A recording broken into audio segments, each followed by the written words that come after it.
무상급식 중단 문제는 학교 급식법 개정 추진으로 넘어갔습니다. 홍준표 지사와 박종훈 교육감 사이의 회동도 기대되고 있습니다. 공중보건의 숫자가 줄어들면서 당장 다음 달부터 일부 자치단체의 의료 공백이 현실로 다가오고 있습니다. KBS 창원 연중기획, 행복을 전파하면서 힐링을 돕는 행복전도사로 제2의 인생을 살고 있는 퇴직자를 소개합니다. 매주 금요일에 열리는 농협 직거래 장터가 6년 동안 매출 100억 원을 달성했습니다. 인기 비결을 취재했습니다.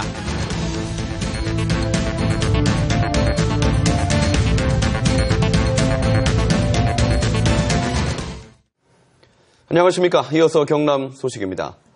서민 자녀 교육을 지원하는 조례가 통과되면서 무상급식 문제는 학교 급식법 개정으로 넘어갔습니다. 홍준표 지사와 박종훈 교육감 사이에는 명분과 실리를 얻는 극적인 타결 회동도 기대되고 있습니다. 천연수 기자의 보도입니다.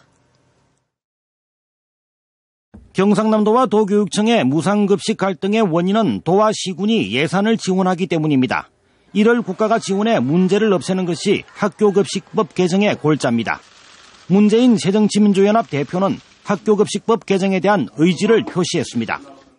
무상급식이 이루어지도록 법제화와 함께 중앙정부의 재정 지원이 뒤따라야 할 것입니다. 학교급식법 개정안은 지난 2012년부터 9건이 접수됐지만 국회에서 발목이 잡혀 있습니다. 연간 1조 6,300억 원으로 추정되는 예산이 더 들기 때문입니다. 경남의 시민사회는 자구책으로 학교급식 주민발의 조례를 추진하고 있습니다. 도와 시군이 급식비를 대도록 조례로 규정하는 것입니다. 주민투표에 비해서는 절차가 간단하지만 도의회를 거쳐야 해 재정은 쉽지 않습니다. 홍준표 지사와 박종훈 교육감 사이에 대화의 가능성은 여전히 남아 있습니다. 만날 필요는 있겠죠. 만날 필요는 있는데 문제는 지금 거기에 있는 게 아니고. 경상남도에서는 저소득층뿐 아니라 중산층까지 급식비를 지원해주는 선별적 무상급식이 조심스럽게 검토되고 있습니다. 박종훈 교육감도 한 발 물러서 선별적 무상급식의 수용을 검토하고 있습니다. 홍 지사께서는 선별급식을 하시고 저는 그 돈을 받아서 아이들 골고루 먹이는. 홍 지사는 미국 출장에서 오는 28일 귀국할 예정으로 명분과 실리를 건 두 단체장의 회동은 성사가 되더라도 다음 달이 될 것으로 보입니다. KBS 뉴스 천연수입니다. 다음 달부터는 창원 등 일부 지역 보건소에 공중보건의가 없어집니다. 자치단체 의료 공백이 현실화되고 있습니다. 최세진 기자가 보도합니다. 하루 평균 300여 명이 찾는 창원 보건소. 공중보건의 2명이 진료와 예방접종을 하고 있지만 다음 달부터는 사정이 달라집니다. 공중보건의 숫자가 부족해지면서 보건복지부는 올해부터 창원과 김해 등 인구 50만 이상의 시에는 보건소에 공보의를 배치하지 않을 방침입니다. 다음 달부터 창원 8명, 김해 5명 등 보건소 의사가 부족하게 됩니다. 대체 인력을 채용해야 하는 자치단체는 발등에 불이 떨어졌습니다. 의료 인력을 확충하기 위해서는 시의회 의결도 거쳐야 되고 그다음에 예산도 확보해야 되고 상당한 기간이 또 소요가 되는. 하지만 대책 마련도 쉽지 않은 상황. 창원시의 경우 2년 전에 관리의사 모집 공고를 냈지만 지원자가 한 명도 없었습니다. 공중보건의 숫자는 전국적으로 해마다 감소하고 있고 올해도 지난해보다 150여 명이 부족할 것으로 예상됩니다. 이 때문에 35년 전 시작된 공중보건의 제도에 대한 재검토가 필요하다는 지적이 나옵니다. 일반적인 1차 의료기관과 중복되는 측면이 있습니다. 따라서 지역 보건의료의 상황에 맞게 변화하는 그런 제도 개선이 필요하지 않을까 생각합니다. 보건복지부는 공공의료 인력 확충에 대한 연구 용역을 시작했지만 당장 공중보건의 충원이 없는 일부 자치단체에서는 의료 공백을 피할 수 없어 보입니다. KBS 뉴스 최세진입니다.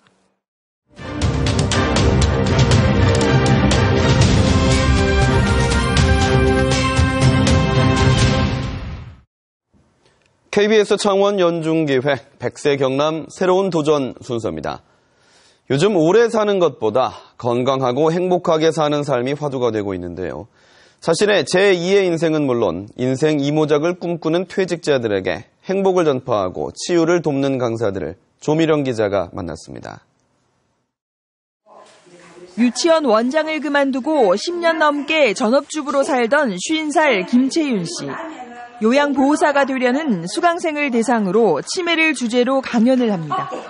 강단에 선 지 1년 6개월. 꿈을 이뤄가는 하루하루가 꿈만 같습니다. 강단에 섰을 때 진짜 처음에 너무 떨려가지고 내가 도대체 뭔 말을 했나 그 정도로 떨었었는데 하고 났을 때 그 뒤에 오는 기쁨, 행복 여러분들이 말씀해 주는 게 용기가 얼마나 되는지 몰라요. 예. 전문적인 의료와 법 지식은 물론 노인 공경의 마음을 강조하며 수강생들의 마음을 이끕니다. 길에 다니다가 노인들을 보면 보는 시각부터가 달라져요.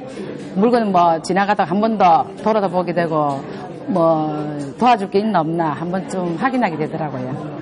신참 강사인 만큼 일주일에 한 번 스터디는 필수. 경남 지역 노인대학과 노인정, 요양병원의 교육을 담당하는 각 분야 강사들과 함께 스트레스도 풀고 서로의 강점을 나눕니다.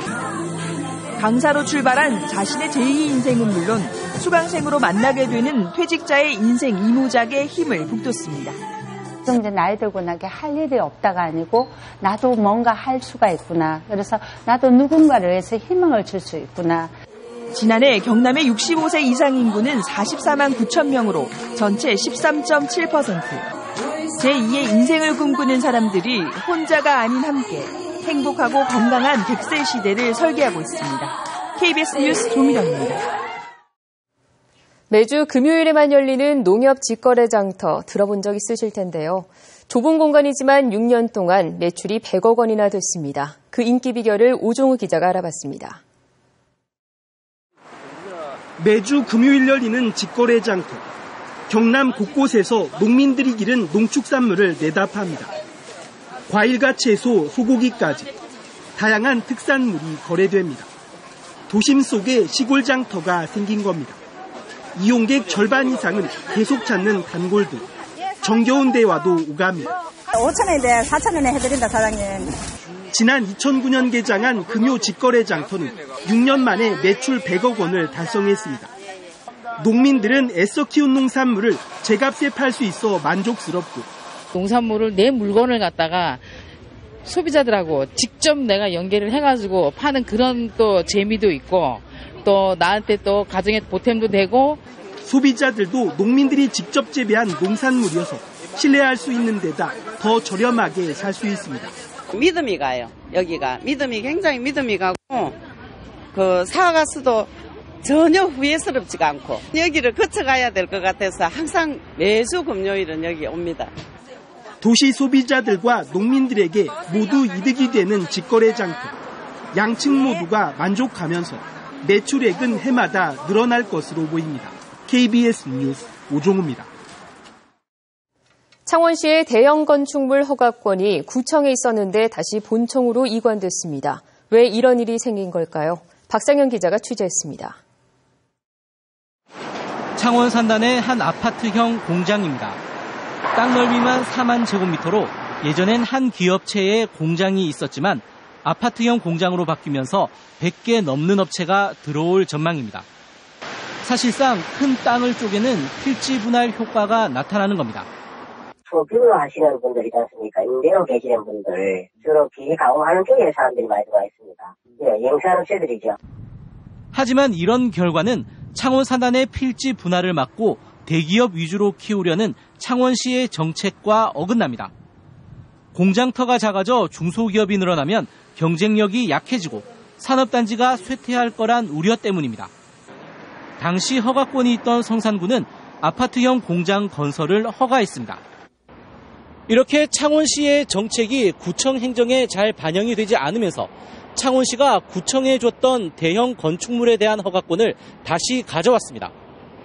앞으로 연면적이 5,000제곱미터를 넘거나 높이가 16층보다 높으면 건축 허가를 시청에서 받아야 합니다. 짜임새 있는 건축 경관 관리를 위해서는 필요한 사항이기 때문에 전체적인 도시계획 관리 측면에서 한수를 해서 창원시는 대형 건축물을 관리해 도시 경관까지 가꾼다는 계획입니다. KBS 뉴스 박상현입니다.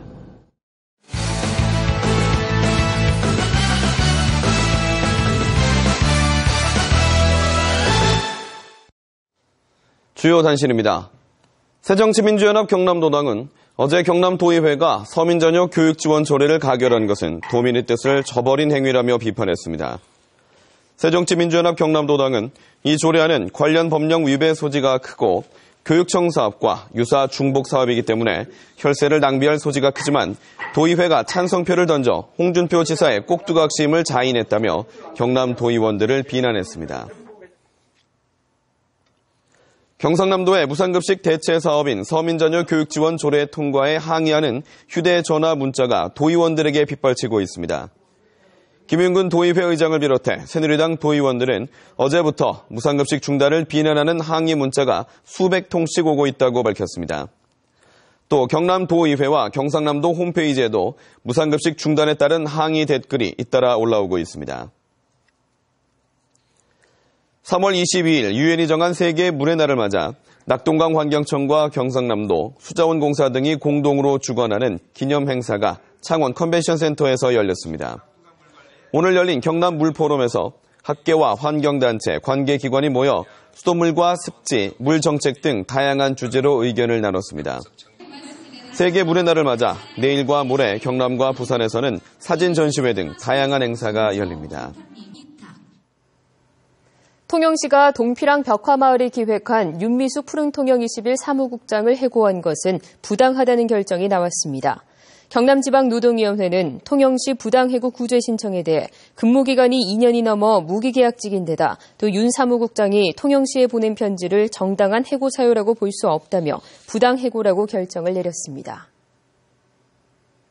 경상남도 선거관리위원회는 지난 11일 조합장 선거에서 2표 차로 당락이 갈린 김해 부경 양돈조합과 밀양 산림조합 투표지를 재검표한 결과 모두 처음의 개표 결과와 같았다고 밝혔습니다.